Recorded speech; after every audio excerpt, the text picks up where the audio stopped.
প্রত্যেক নবী রাসূলদের শরিয়া ভিন্ন ছিল, আমল ভিন্ন ছিল, অভ্যাস স্টাইল ভিন্ন ছিল, কিন্তু পাঁচটা জিনিস একমত ছিল। কয়টা জিনিস? জোরে বলেন কয়টি? পাঁচটা জিনিস সবার ভিতরে মিল ছিল। বাবা আদম থেকে শুরু করে মুহাম্মদুর রাসূলুল্লাহ সাল্লাল্লাহু আলাইহি ওয়াসাল্লাম পর্যন্ত 1,24,000-এরও বেশি নবী এবং রাসূল এসেছেন। প্রত্যেক নবী রাসূলদের আমল ভিন্ন ছিল, অভ্যাস ভিন্ন ছিল, স্টাইল ভিন্ন ছিল, শরিয়াও ভিন্ন ছিল, কিন্তু পাঁচটা জিনিসের ক্ষেত্রে সকল নবী রাসূলরা একমত ছিলেন। সুবহানাল্লাহ। এর ভিতরে এক নাম্বার হলো বাবা আদম থেকে শুরু করে আমাদের নবী পর্যন্ত যত নবী এবং রাসূল এসেছে, সব নবী এবং রাসূল কি করেছেন? একথা বিশ্বাস করত এক আল্লাহ, আল্লাহ ছাড়া কোনো মাবুদ নাই। এক আল্লাহ, আল্লাহ ছাড়া কোনো মাবুদ নাই।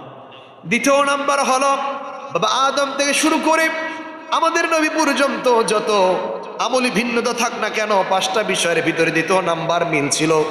সব নবী রাসূলরা নামাজের ক্ষেত্রে একমত ছিলেন, নামাজের ক্ষেত্রে। সুবহানাল্লাহ। বাবা আদম থেকে শুরু করে শেষ নবী পর্যন্ত সকলে নামাজ পড়তেন। কাইফিয়াত ভিন্ন ছিল, ওয়াক্ত কম বেশি ছিল, কিন্তু সবাই নামাজ পড়তেন। তৃতীয় নাম্বার সকলে একমত হলো আখিরাত। মৃত্যুর পর একটা জায়গা রয়েছে, তার নাম হলো মৃত্যু। মৃত্যুর পরে হাসরের ময়দান আমাদের উঠতে হবে, আখিরাতে যেতে হবে, জান্নাত হবে না হয় জাহান্নাম যাবে।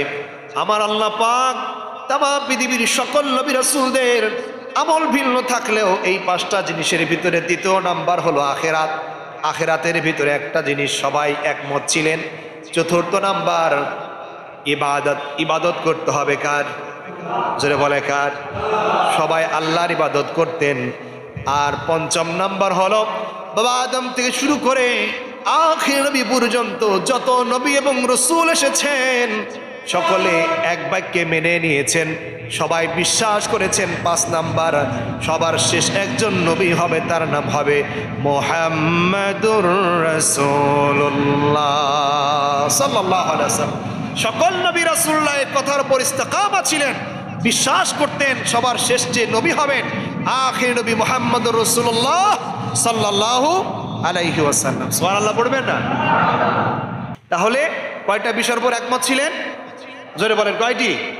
এক আল্লাহ, দ্বিতীয় নাম্বার নামাজ, তৃতীয় নাম্বার আখিরাত, চতুর্থ নাম্বার ইবাদত, পঞ্চম নাম্বার শেষ নবী যিনি হবেন সবাই তাকে বিশ্বাস করে তার উপর ঈমান এনে এই পায়রুটি দিয়েই তারা নবী এবং রাসূল হয়ে দুনিয়াতে এসেছেন এবং বলেছেন আমার পরে একজন নবী আসবে, তার নাম হবে মুহাম্মদুর রাসূলুল্লাহ সাল্লাল্লাহু আলাইহি ওয়াসাল্লাম।